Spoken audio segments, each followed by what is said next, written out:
Hello, Dice Towerers. Max here, and welcome to the 5th episode of Great Games for Amazing Children. This one's a little bit different. It's a conversation with Jason Perez. Some of you will know Jason as the host of Every Night is Game Night, the podcast, but he's also a psychotherapist. His job title is a licensed clinical social worker, but he works a lot in psychotherapy around mental health. And so I was interested in talking to him about trust and about the magic circle of gaming and about how, as a therapist or as a parent, you're not an architect but a gardener. So that's a little teaser of this conversation. It's a bit longer than most of the videos that I've been putting up, but just see how you like it. Just let us know. One technical note I did find is the first time I've tried to put audio together with a Skype recording, and it just looks like it's very, very difficult to sync up.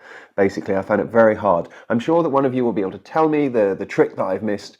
Please feel free to do so. And I'll see you at the other end of the video. Thank you very much. Yep. Okay, great. Jason, thank you for joining me. Hey. What is it? Hello. Hello.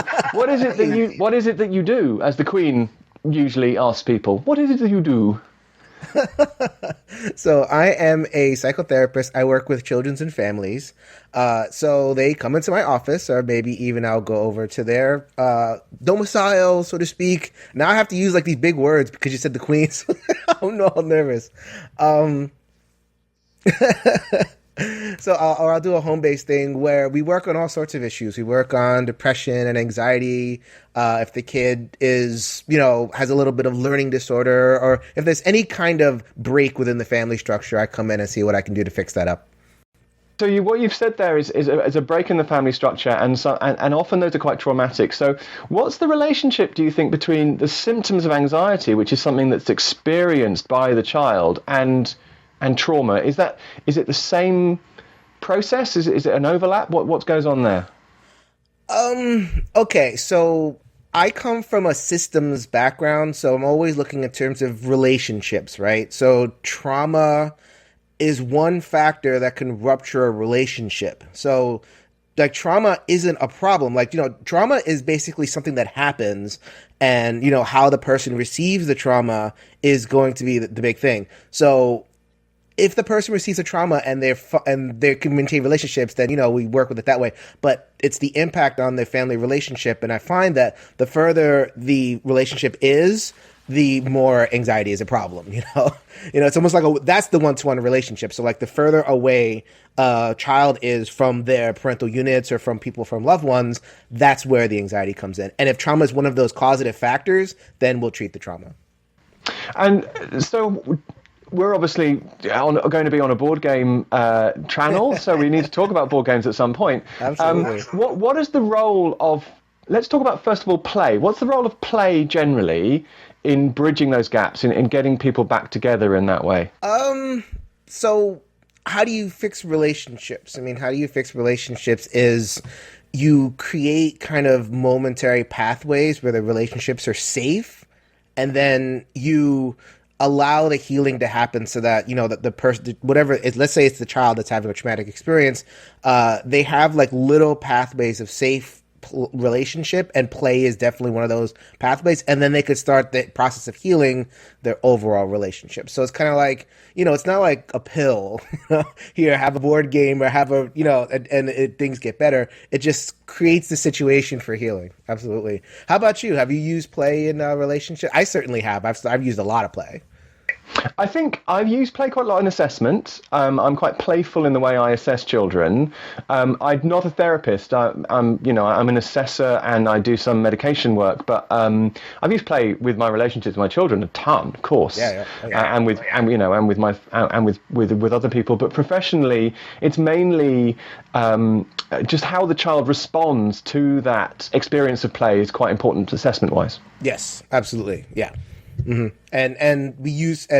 I use play for change. So I'll play one game to figure out where I'm at, and then come back to the assignment or change the assignment. The rules are not hard and fast to a game. So if a kid isn't engaging with a game with the rules as written, so to speak, then you can always adjust that stuff to kind of help the kid build one way or the other. So I'll use Page. Hey, I love Rampage. I think it's known now as Terror Maple City. This is something that ran into a little bit of copyright thing, but this is, to me, this is tools. This is a game, but it's also tools. So there's rules as written in the game, but there are some kids, because of, I actually use when it comes to attention deficit disorder, I'll use this. But it also works for anxiety because you can get people excited, and you can get them processing their emotions that way. So not a lot of people engage with the rules as written. So what I'm going to do is I'll adjust the rules down, or, depending on, or, cut the game short, or whatever it is, in order to, whatever will allow the kid to create that positive relationship, which is where the healing happens. Yeah. And so while you've been talking about that kind of safe pathways and so forth, I've been thinking about this concept of the magic circle of a game. Is that something that you think is important in your... It's absolutely important. I mean, in psychotherapy, we call it the holding environment. Or there's a lot of different ways to say it, but like that is absolutely important, because what happens is, in an anxiety situation, the relationship is ruptured, so you have to create those pockets, those almost like points of light, right, of perfectly positive relationship. And the child suspends their normal processing. It's weird how it happens. You could probably say a little bit more about that, but like how the brain is plastic enough to suspend the normal way it works, enter into something that is more healing and more like kind of life affirming, and then when they come back, hopefully there's an echo of it, and it kind of allows them to, change some things about how they're normally relating. So I mean, I'm a huge fan of the magic circle. In fact, I'll make that thing as fun as possible. I mean, my magic circle is Disneyland, for crying out loud. Okay. And I think that's right. You've got to make it as accommodating for the child as possible, haven't you? I mean, I think what's really interesting is this idea of, for me, is the idea of internal working models that the child has and assumptions that they make about any interaction. And it's actually, you're right, it's almost a break from those assumptions. So usually interactions with an adult, for instance, are confrontational, or there's a kind of power dynamic. But actually, for half an hour, let's subvert that power dynamic and make it equal and make it different. And there's this person in front of you who kind of looks different. And that makes it sound much more dramatic than it is. But I think there's an element of that going on. Often, I find that parents are trying to get children to engage in play, and the children are sabotaging the game, or kind of being really badly behaved during the game. And sometimes I think it's useful to reframe that as an anxiety or trauma problem. How do you do that in your work? So what we're talking about is a kid that is not engaging in your game. So they're not engaging in your game. So like a lot of people will approach the problem as, okay, the problem is they're not engaging in the game. The way I see it is, that the key thing is your game. Like, you've chosen the game for them. So, I mean, I get it that a lot of people have difficulty with getting their children to kind of choose something. Like, okay, go to my wall. I have a whole wall over here, and choose something. So, I mean, this is where I have, like, we're talking about board games, but this is bigger. Like, all kids want to play. And you have to, if someone has an anxiety or an attachment problem, it narrows the scope of what they're willing to play, but it doesn't get rid of it. So you have to be a little bit more attentive to kind of hit that. It's basically like hitting a smaller bullseye. So you have to be a little bit more attentive to what will hit that smaller bullseye. So if they're not engaging in, this, that, or the other game, then maybe we could, either find something different, find something that is a little bit less structured. So maybe the issue is that there's a little bit too much structure in the game that you're trying to play. I try to play, there's a Hobbit game called First Orchard that I play with my small kid. And, we have to change the rules of that. There's even a little tiny game like that. We have to change up the rules and make it more about a tactile experience. And maybe that's the way you engage to play that way. So I guess as an overall thing I like the issue. I like the way of talking about it as reframing. As an overall issue, we definitely want to get to all kids want to play. but baseline. Every single kid wants to play. What do they want to play? That's just thinking of our audience and who starts saying, oh yeah, what game should I try? Now, obviously, there's caveats to that because you've said it isn't necessarily your game. You have to let the child have some input, have some agency themselves. But that said, are there some particular games, maybe ones that are easy to get hold of, that you find are particularly good for drawing children into this magic circle we've been talking about? Let's say you've got a 5-year-old, first of all, 5 or 6. Well, for 5 or 6, you're going to want to increase the toy factor. You're going to want to give them a little bit of pop in their gaming experience. Tom actually released the top 10 children's games, and his #1 game was Animal Upon Animal. That is about as good a game as you're possibly going to get. Every kid loves animals. I mean, I don't care who you are. I don't care if you've had the most traumatic experiences. You grew up in an orphanage. You give that child a dinosaur doll, and they go in and start playing with it. So, I mean... And there's a lot of different variations of that. I love taking the different sets because there's so many sets at this point, and just letting the kid, like play with it, letting the kid stack them with it, letting the kid invent rules with it. They may even like a little animal society with it. So like Animal Upon Animal is a great one. I mean, there's so many Hobbit games that are so good. For the really young kids, I'm a big fan of like things that. Like games that have these very safe, realistic kind of components. So I'm a big fan of Fur Orchard as well, at least for the younger kids, because it has fruit. I mean, who doesn't know fruit? The wooden components, which is sort of, I don't know. It's just comforting to touch that sort of thing. Bright. I mean, they're bright. There's no shadows. There's no like hint of danger in these games. Like, like all the animals, obviously in the real life, they're a little bit dangerous, but in the little wooden pieces, they're all cute and amazing. No, that's right. So what about a slightly older child? But let's say an 8-year-old or 8 or 9. They're their own person. So kind of leaning into the different interests that they have.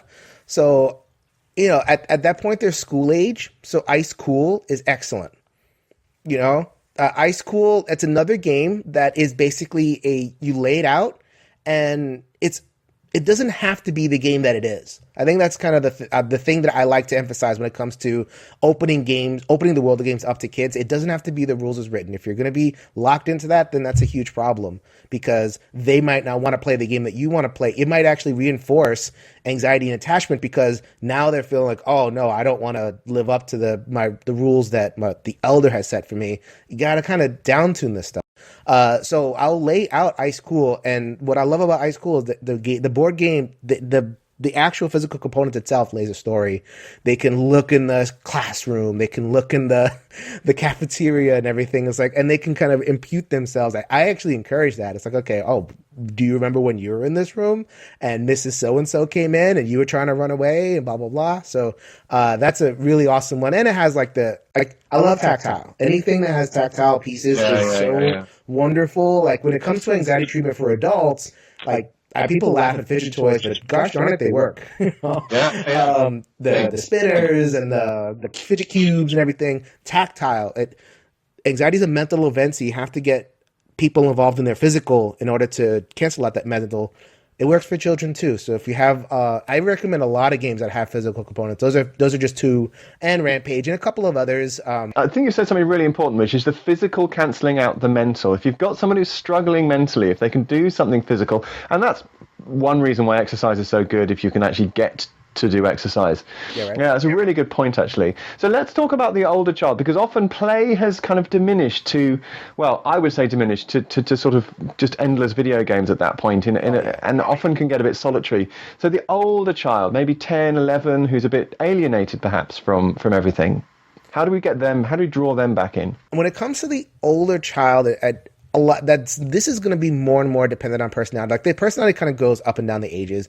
And, don't throw a Candyland game to somebody who likes to jump around and everything. I mean, you have to kind of tune it to the child.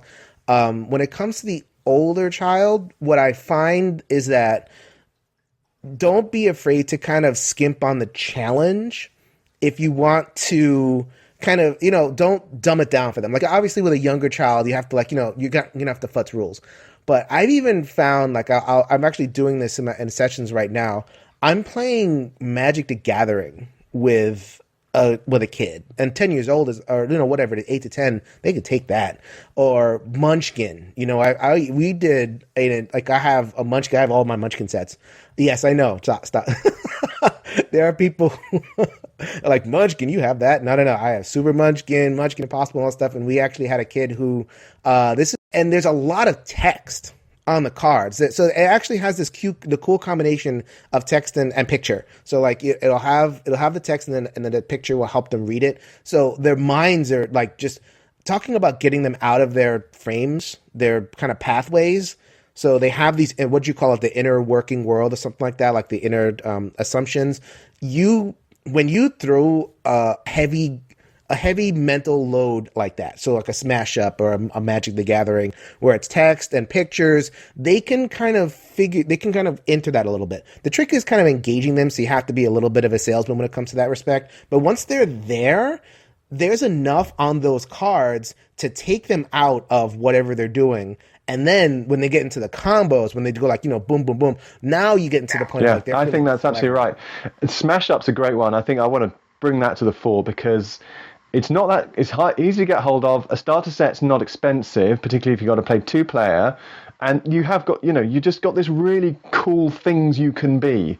So you get to be cool things and you get to smash stuff up. And that is a great combo. And I think that's a really good choice. Right. Like superhero fantasies are huge when it comes to that age. So if you can really replicate that in a way that's kind of has it's mentally challenging and mentally rewarding at the same time, which is why I'm a huge fan of card games and therapy at that age. So you can really help somebody kind of bring themselves out. Because what happens when it comes to the older children is that the anxiety takes a kind of self-confidence edge. So like, as opposed to a kid who doesn't have a real sense of self, who's like real young and they're just anxious about the world. When it comes to that older kid, now they're internalizing. Now they're saying, okay, I'm anxious because I'm not good enough. Or, well, they're not saying it, but that's like the hidden assumption that we as professionals have to tease out. So when you can bring them a game that helps them feel a little bit clever mechanically, as well as give them the visual of being like this awesome, character or whatever it is, that's something that can really, really like make an impact. If they, obviously you have to be a good salesman, you have to, really get them to it. But I have had success personally with some of these card games. Absolutely. I think that's right. The card games that give you a lot of information but are not that strategic are really good. So there's also Pixel Tactics, which I don't think is a great game, but because it just front loads all the information and it's just what's your decision now, not what's your decision now that's going to reap rewards in 7 turns time, because they don't do that. Kids generally are much stronger on tactics than strategy. So I think that's a really good tip as well. So I think we've got a few tips. I think we're going to stop it there. And I think if people want more from you, Jason, I want them to comment below and ask what we want Jason to talk about in a further video, and we'll get Tom to okay it and put it on the site, or I'll put it up on Games for Families, which is my own channel. But I'm going to give you one last curveball. If you have a child who's hard to engage for anxiety or trauma reasons, what are your top 3 tips? A lot of the stuff that we've talked about, so I guess this might be a good summary point. The number one thing is you're building a relationship with a child. You're not healing trauma. The children heal themselves if in the right environment. So I always think of, I say it in my, I'm getting a little feedback. Okay, got it. I always say in my therapy, like, you're not an architect, you're a gardener. And architects fix problems, gardeners create situations where the thing can heal and grow. So when you talk about like treating anxiety and you talk about giving the kid the chance to succeed, all you're doing is being a cool person. All you're doing is creating that safe person, and they'll figure it out. Like, you don't have to tell them, like, be less anxious or let's chill. There's a time and a place for that. I'm not going to denigrate that, but the bigger issue is healing the relationship. So, so that's tip number 1, and it's more of an overall approach, and it's kind of healing for the caregiver as well. So I guess this will be like a sub tip is a lot of times the caregiver has the anxiety themselves because they're not fixing the problem, because they're not getting results that they want. So I work a lot with caregivers to say, you know what, your job isn't to fix. Like my way of saying is your job is not to heal, it's to hold. And then so if you're an effective holder, then try not to be as outcome oriented. Try to just, trust the process, trust that it will be healing happening. And then the kid might one day decide, okay, I can trust you now, and they'll appear at your bed and all that kind of stuff. So and that kind of, it changes a lot for the caregiver themselves. Get the stress off of that, get the guilt off of that, and just focus on that relationship. I mean, I'm going to cheat a little bit. I mean, every tip that I can give is going to be a permutation of that one. So I'm just going to leave you with that one.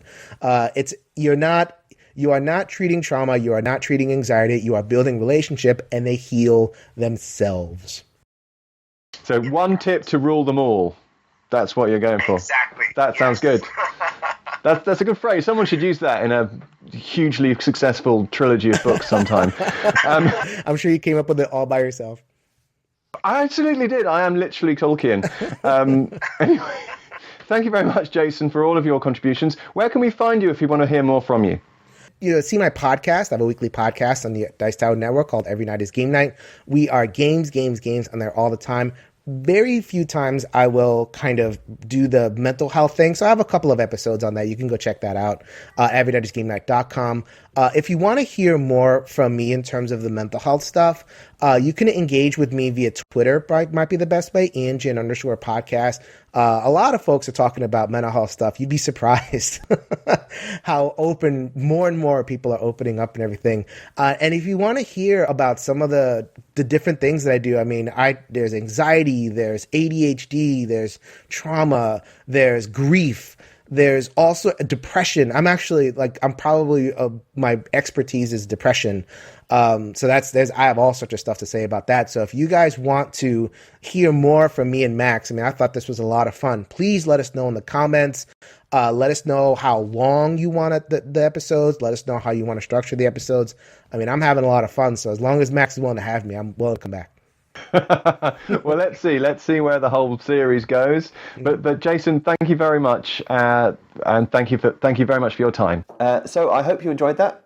Jason is a great guy, a real kind of passionate advocate for mental health and for play, not specifically board games, I think, but for play generally.